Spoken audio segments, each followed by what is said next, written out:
Okay, thanks for coming out. We're just gonna let some people join in, so just bear with me for a moment. Apparently I'm just sharing my screen. Ah, there we go.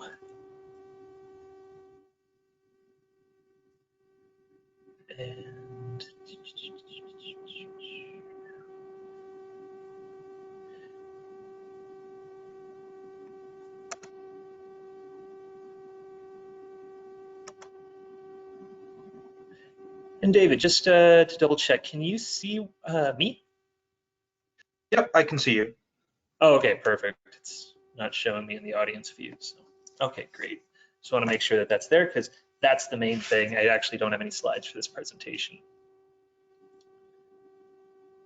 All right.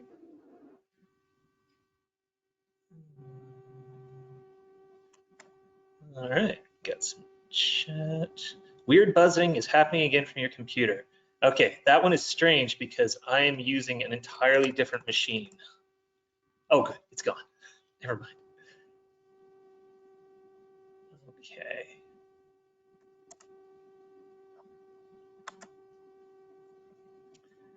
All right.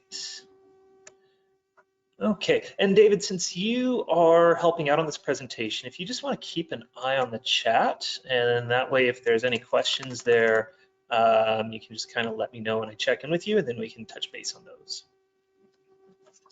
Alrighty. Okay, so thanks for coming out, everybody.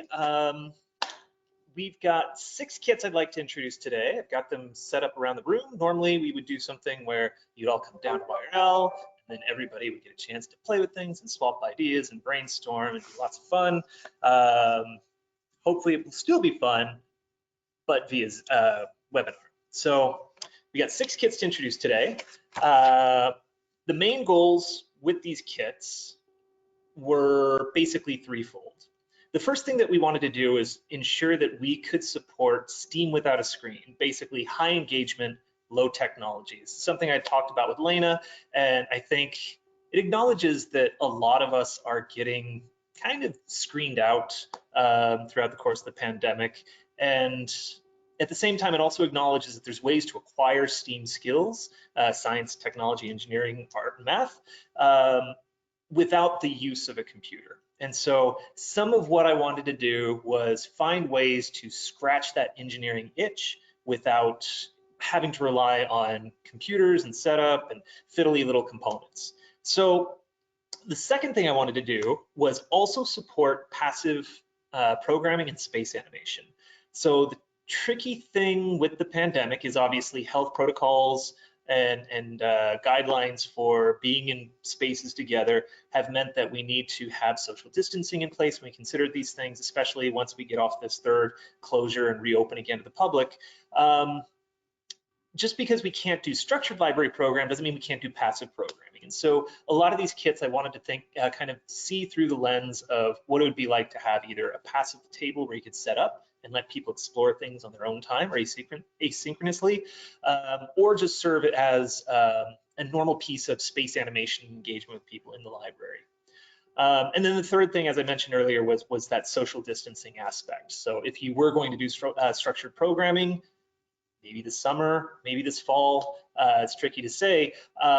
Can these kits support people maintaining distances? Do they rely on cooperation and close teaching, things like that? So those are the 3 main goals that I had in mind when I put this together. So without further ado, the first kit that I wanted to showcase was the KEVA Planks kit.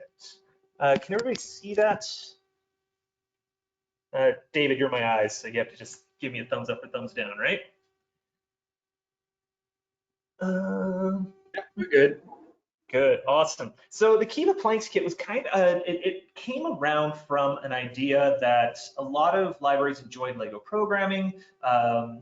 Different libraries have different Lego capacity, and we wanted to find a way to support that same kind of building infrastructure, that creative free play that Lego supports, without over investing in something that some libraries have a lot of, other libraries may not. So we decided to think outside the box. And one of the products that has been gaining a lot of traction in the school education environment is the KEVA Planks platform. Now, what these are pieces of identically dimensioned hardwood maple.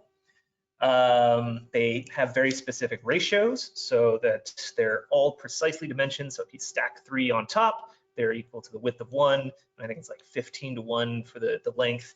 And the idea is that they're just simply held together by gravity to allow people to build. Now, one of the strengths with this is that given that every piece is the same, you don't have to focus on finding the right bit to build the right thing. You can basically just grab in the bin, reach in the bin, grab some planks, and continue to pile them up and build structures ranging from artistic creations to engineered things. So what's in the kit? Basically, we've got 2 bins. I'd show you both, but one of them is my laptop stand right now. We've got 2 bins with 800 pieces of KEVA planks. There's also 20 of these KEVA balls, which are basically just these little ping pong ball kind of things. And what that allows you to do is kind of start making like marble runs, kinetic sculptures, Rube Goldberg machines are another common activity. And yeah, so that's the fundamentals of the kit. Now, in order to support passive programming, one of the neat things that I really enjoy about this kit is that it comes with these 3D challenge cards. Now, what these are a series of scaffolded challenges that teach the skill of turning an isometric design, which is a kind of a engineering drawing that's done from 3 perspectives, front, top, and side. And it challenges people to look at these drawings and then turn them into an actual 3D sculpture. So you're still getting that engineering component, but in this low-tech milieu, which is exactly what we're trying to go for with these kits. As far as programming ideas go, I kind of visualize this as being left out on the floor. It's kind of a piece of furniture almost, something that people can interact with on their own terms.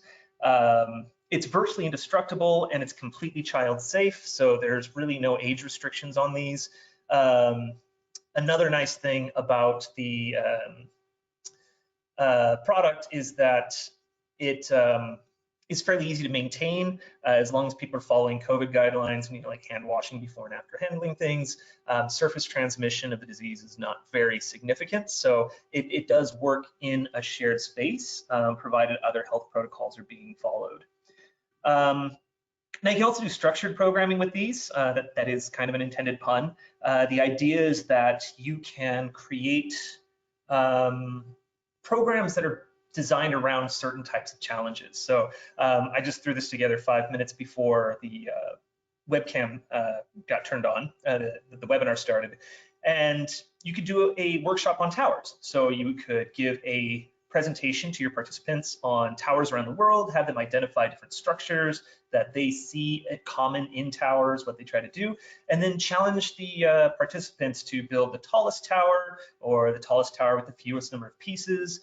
There's bridge design that you could reach into, like how far can you build span for these bridges. And the idea is that you can engage this engineering component while still allowing for free play with these loose parts that are easy to clean up, tear down, and move around. So this kit I'm really excited about. This one is already in the system and is cataloged, and this one is available for circulation. Now I understand we're all closed, so really that's kind of more of a wishful thinking at this point. But when we are looking towards starting up again with reopening our libraries to the public, this is one of the ones that will be available right away. Now, the second one we had in mind was the MakeDO kit. Now, for that one, David, can you share your screen? I'm gonna make you the presenter right now. Just give me 1 second. I forgot my attendees button. There we go. And David is now the presenter. There we go. Hey, hi everyone. I'm David, and I was working with the MakeDO kits.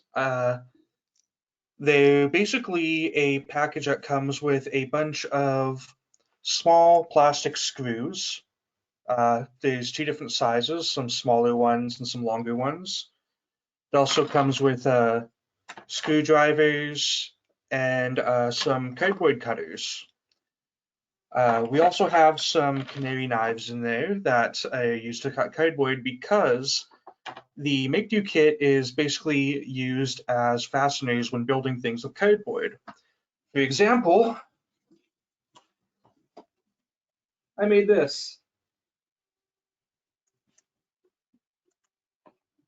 I made it using just 2 boxes and a bunch of screws and yeah, dragon mask. So it's a really versatile tool. I can see it being used for a lot of different types of programming. For instance, I was thinking for story times, depending on your theme, you could like you could use cardboard to build castles and stuff like that. Build costumes. You could do it to build towers. See if you can build like who can build the tallest tower out of cardboard. It's really just a very versatile tool, and I actually had a lot of fun working with it. Yeah, thanks for really digging in that. You did that. That is a phenomenal piece there, David. I'm really impressed with the intricacy of it. So, how did you get such fine details out of the cardboard? Normally, it's so difficult to work with. Well, most of it was just planning. So, like, for this entire thing, I literally only used 2 boxes. Um, so for the lower jaw, I used a slightly smaller box, and I could get the jaw to move a bit more if I had planned it a bit better, but it still does pivot. Um, and just planning and finding what use I can find for all the little scraps that we left over when I cut off the big parts. And sorry, I really forgot to do introductions here. I was having a little bit of technical difficulties actually seeing myself in the webcam, and then it turns out I had a wrong button clicked. So now that I've got my wits about myself, this is David. David is joining us from his program over at Grant McEwen. He's a student, or just recently finished, correct? Yes. Yeah, cool. And so he's doing his intern placement here with us and learning all about distance work environments while supporting YRL's operations. So he's been really digging into our kits lately, and we're looking forward to getting his feedback on what's missing and what we can improve. So that's been a lot of, he's been a great help there. We're also supposed to have Renee online with us right now. However, she is feeling under the weather, unfortunately. Hopefully she makes a speedy recovery. So the other thing I wanted to point out is these box cutters. Do you have one of those handy? Yes. Yeah, those things are amazing. They replace the plastic box cutters that come with the MakeDO kit. If you've ever had to use one of those in the past, the original ones, they're very frustrating, and especially for kids with smaller hands, not a lot of leverage. It can be a huge roadblock to really engaging with these. However, these are fairly safe. They're really not much sharper than a butter knife. And with appropriate supervision and orientation for younger hands, they can make quick work of most cardboard. David, demonstration?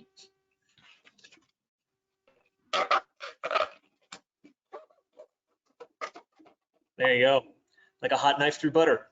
So they really changed the game as far as MakeDO goes. So we have 5 of those in the kit as well that people can use when they're building. Thanks. You're welcome. Thanks for having me. All right. So next up, let's see, I'm just going to my participants here. You can go ahead and stop sharing your webcam. There we go. Perfect. Now it's just me again. Okay, so the next thing that I wanted to show off is an electronics teardown kit. Now I'm just going to go on a little journey here through our room. Pardon the judder.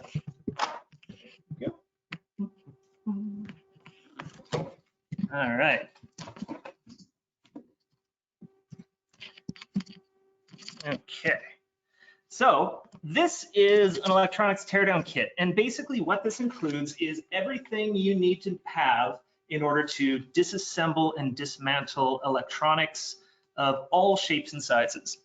So in this kit, we've got enough screwdrivers for a small army of curious yet oddly destructive budding engineers. We have pliers and clippers. We've got delicate screwdrivers with all the strange heads that seem to come alongside most modern electronics. They're designed to keep us out, but we want to get in.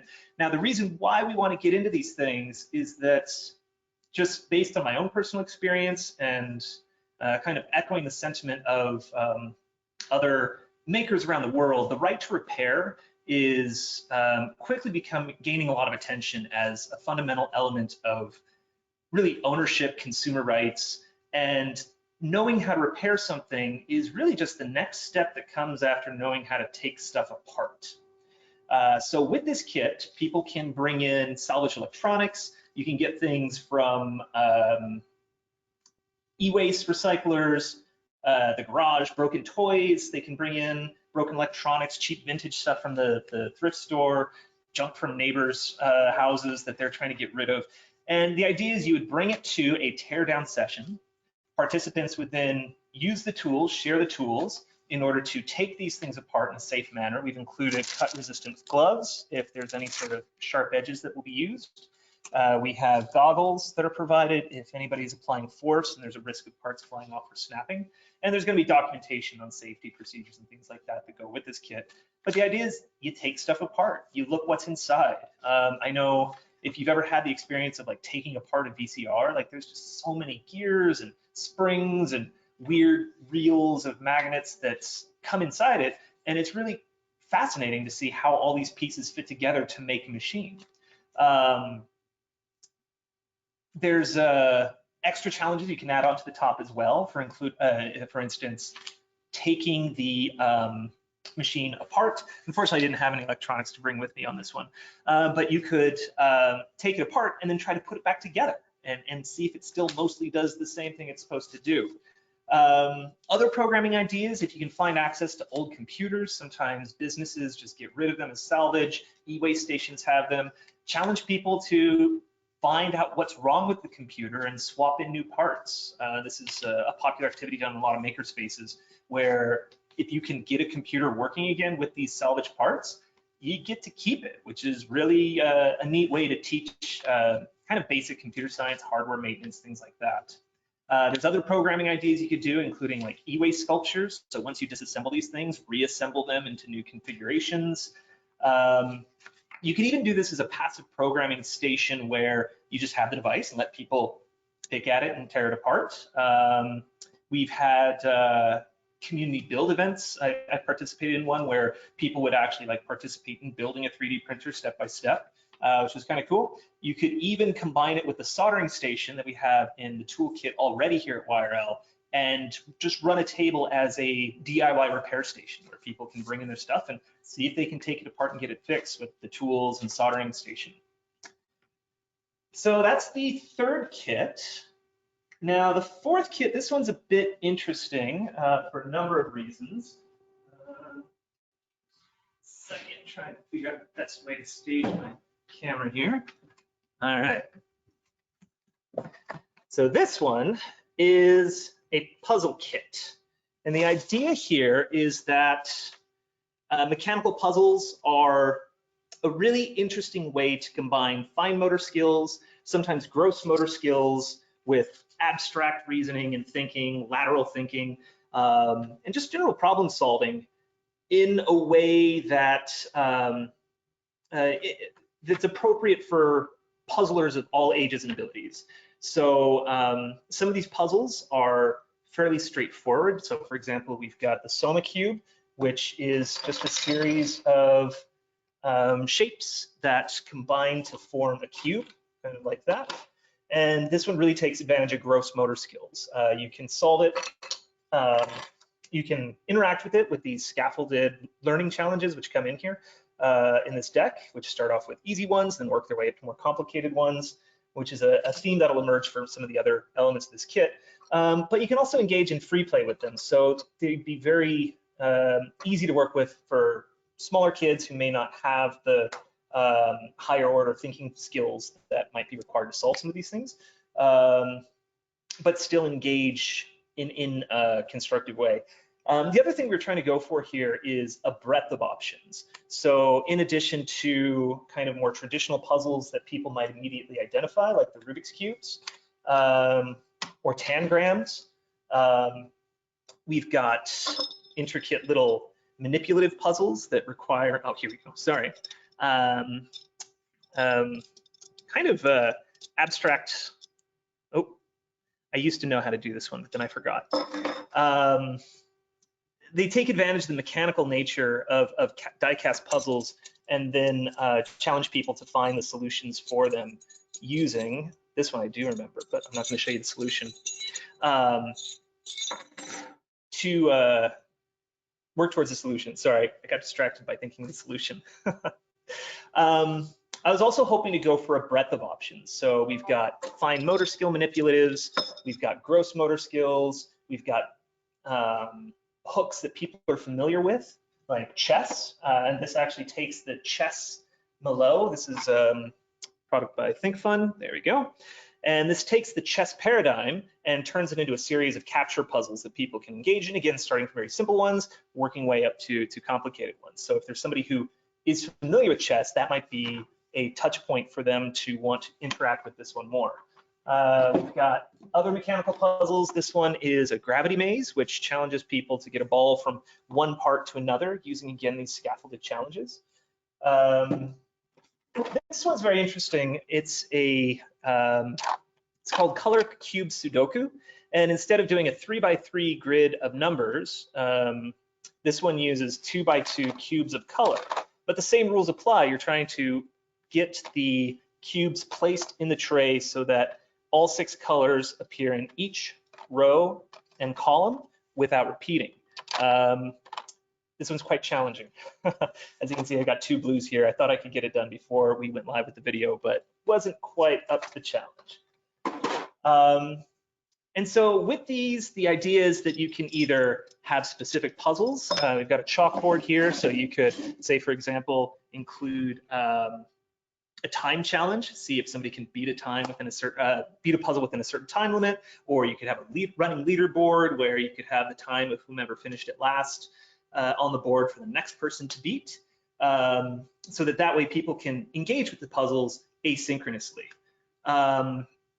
There's also, you could check puzzles out to people for use in the library. So, you know, if they want to try to solve a puzzle, you can try to have them take on this cast news, which are 2 pieces, which are held together by an ingenious mechanism. Again, a solution I will not ruin. And just have people play with it at the library. You could use it for the context for a social gathering, like a coffee chat, drop-in session for seniors, teens, school-age kids, and let people kind of explore the puzzles and show each other how they can interact with them.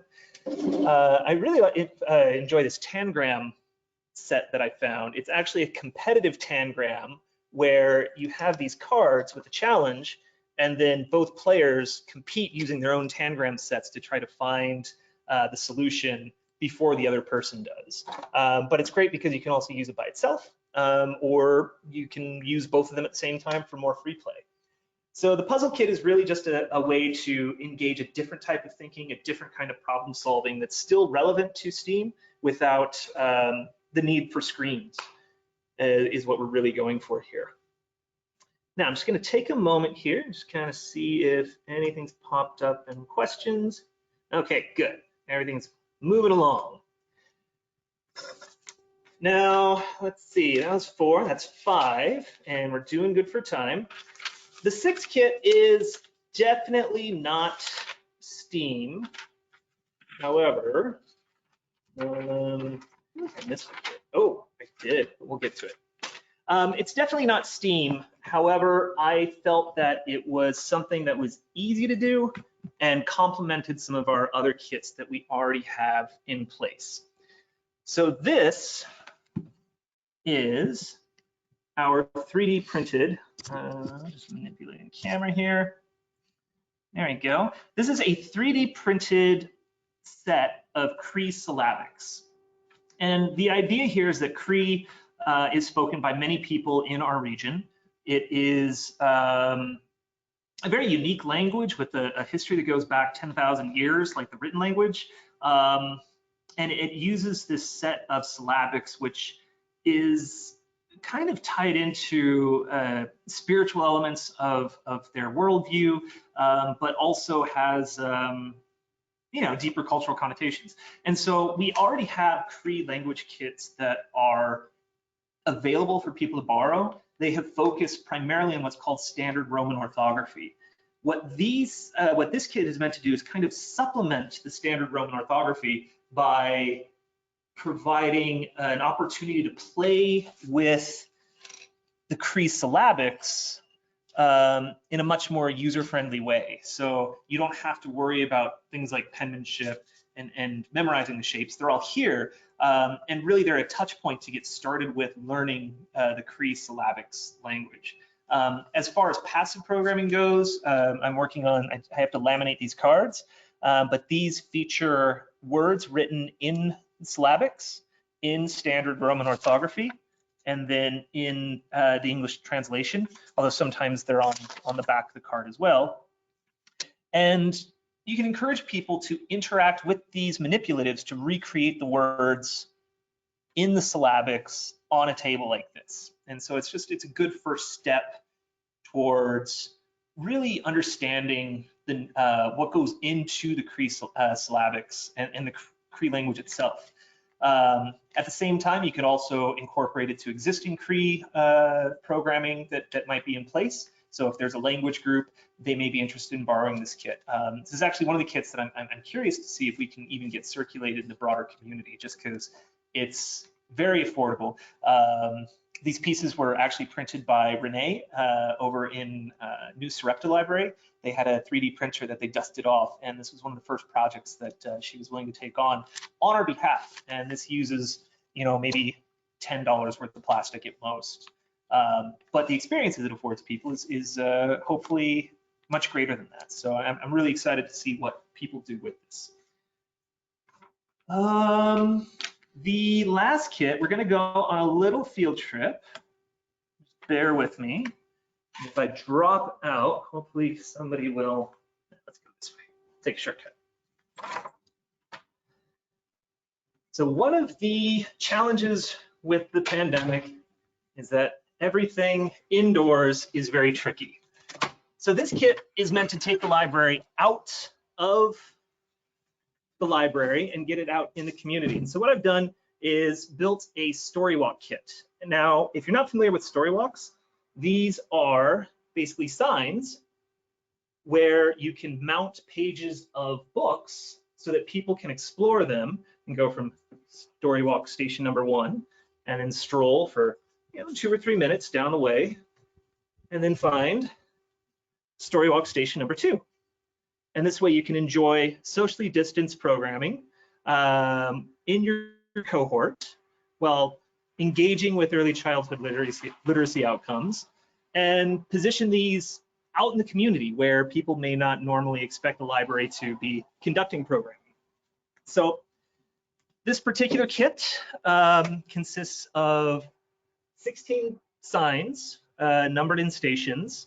The pages are held on with Velcro and are laminated. So everything here is weather resistant, fairly affordable. So if any one component gets broken, lost, stolen, damaged, we can replace it fairly easily.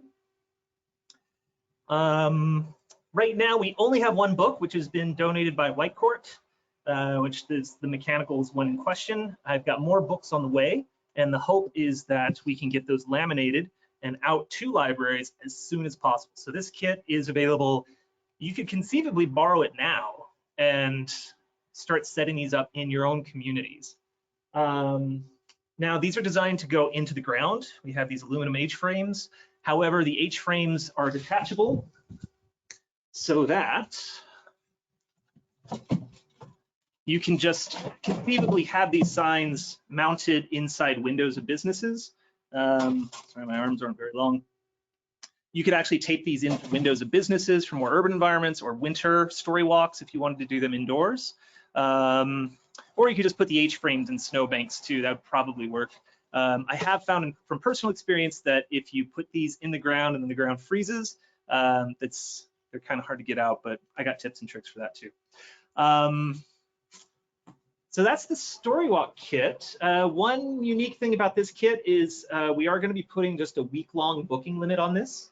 So the idea is that you would plan for your Storywalk, advertise for it, get the kit, set it up during that week that you have it, and then send it back on your next van run so we can get it circulated to other libraries. So this is something you basically set up for 1 day, maybe 2 days as part of an event. It could be tied to another festival or event.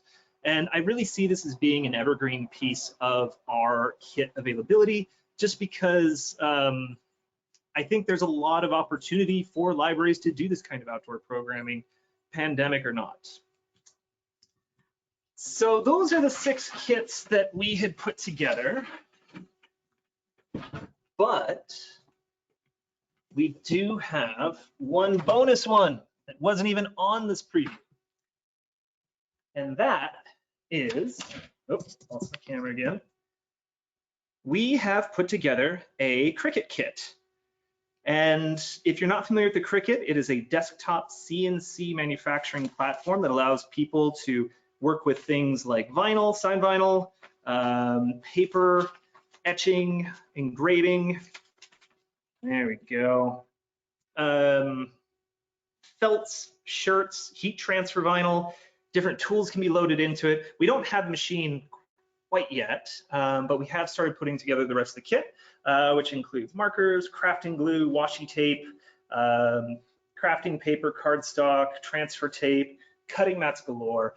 And the idea is that, again, you would be able to borrow this for your library to either support programming that you plan on doing. So for example, one program that I've always been interested in doing and just never had a chance to would be making ugly dolls, where you basically use the Cricut to cut out 2 identical kind of monster shapes, and then participants would then stitch them together, stuff them with batting, and then decorate them using like simple rough stitches. But you could also run card cutting or card making programs. You could use it for internal purposes. So this is great for making sort of signage and lettering that might appear throughout your library. Labeling things like boxes and bins. That's kind of our sneaky secondary use case just internally at YRL, as we're looking forward to labeling a lot of stuff internal. So a lot of opportunity here for producing, making, creating. You could even leave it set up for the 3-week period that you borrow it as a station that people can book and just use on their own. They can use the materials in the kit. They can bring their own materials, work on their own projects. It may just be something as simple as a try before you buy. Maybe somebody's curious about Cricuts and they just never had a chance to really play around with one. This could be that chance. Or they just have one project that they literally have been hoping to do, and this gives them a chance to do that. So either as passive programming or supplementing existing programming, there's a lot of opportunity there. So those are the kits that, sorry, I'm spinning very, very quickly. Those are the kits that I've been working on during the last couple shutdowns. And I'm really excited to see these get out into the community so people can start doing things with their own, within their own libraries. Just some final thoughts before I open it up to questions. There we go. Laptop was a lot heavier than I thought it was going to be. Okay, so some final thoughts. Continue to share your ideas for kits. Just this week, Kyle from Barhead sent us an email where he was like, hey guys, geology kits. And it started percolating some creative juices, you know, like what would go into a geology kit? What might it look like? What kind of learning outcomes would that support? So now we're looking at rock hammers and streak plates and Mohs hardness charts. And that led to other conversations, you know, like a wilderness outdoor flora and fauna kit was kind of where Jessica went with that next. And this, you know, what would go into that kit? you know, binoculars, pocket microscopes. There's tons of stuff out there that is an affordable way to start interacting with our environment, both within and without the library. And input from you guys is really instrumental in making sure that we land on things that people are excited about and help meet everybody's needs. So yeah, continue to make kit suggestions, except for I think Beaumont, their April Fool's joke was a DIY tattoo kit, and I don't think that one's going to happen. So, but everything else still on the table. Let's see. So that is, I did have one other note. Let's see. So yeah, kits. Most of these will be available to borrow, hopefully by the end of the lockdown. We still have some documentation we need to put together on some of these. For example, the safety manual for the electronics teardown kit. One thing I forgot to mention, on the puzzle kit, there you go, I actually did include a booklet with solutions to all the puzzles. So hopefully that will help lessen the anxiety some might have about getting handed a puzzle that has fallen apart and they don't know how to put it back together. So we got solutions for all the puzzles for that too. But that's a big part of it is documentation. The Cricut, we're looking forward to putting together a niche academy with maybe not in-house produced content, but definitely links to really good high quality content for training and learning and development on that particular platform. And some of them are available right now. So as I said, the Storywalk kit is going to be in the system. I just got to get it over to catalogers, and they just have to create a bid record for that, and then it'll be one of our kits. You can borrow it. Right now, it's just mechanicals. We've got the Gruffalo, which is sitting on my desk right now, which I have to get laminated. On that note, with the Storywalk books, one of my visions for that is that by the end of the year, we'll have a much larger library of materials that are available for display on the Storywalks. Acknowledging that there's seasonal books, you know, fall, spring, summer. There's all sorts of books that take place outdoors, you know, like the Gruffalo is a classic, you know, let's walk through the forest and see what we can find kind of story. Holidays, Halloween, Christmas, things like that. There's tons of material out there. And so I'm hoping that if libraries are interested in hosting their own stories, they can buy 2 copies of the book. Paperback is fine, so you can go as cheap as you want. And then we will take care of the lamination and application of Velcro so that they can be displayed on the sign. And in exchange for that, the hope is that we can then make that title available for other libraries to borrow, so that we would kind of supervise the catalog of books that's available, and then everybody can kind of contribute to these at their own pace. But at the same time, we're going to be contributing titles as well. So hopefully that's a trade some of you are willing to make, because I think this is going to be a neat opportunity to really get outside our walls and see what we can do with it. Loose thread, some things I didn't get to mention.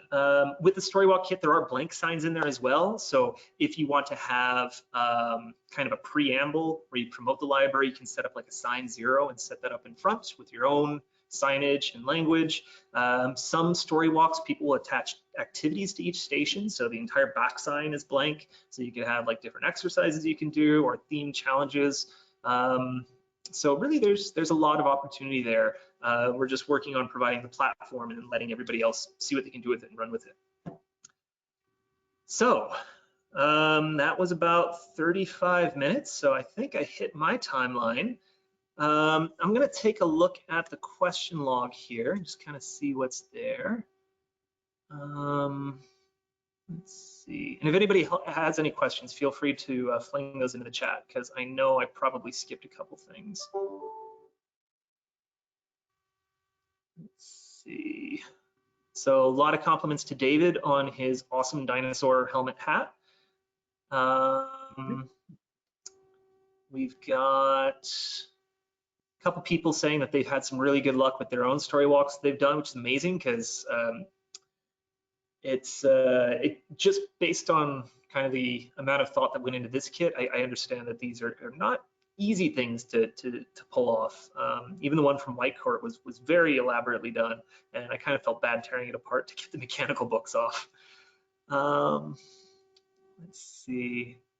And as always, if anybody has any questions that they think of later, feel free to shoot us an email at askyRL@yrl.av.ca, and we're more than happy to answer those as they come up.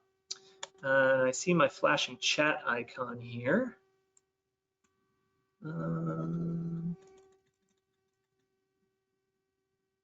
Let's see. Uh-oh. Let's see. Somebody said they couldn't see and hear me when I was doing the story walks. Okay. Technology.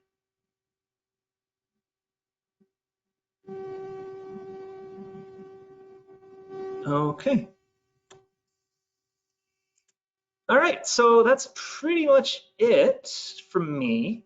Thank you again for coming out to or taking time to go over these kits with me. I'm really looking forward to this. So that's about it. Thanks for your time, and we will be in touch. Good luck with this last lockdown, and don't be a stranger.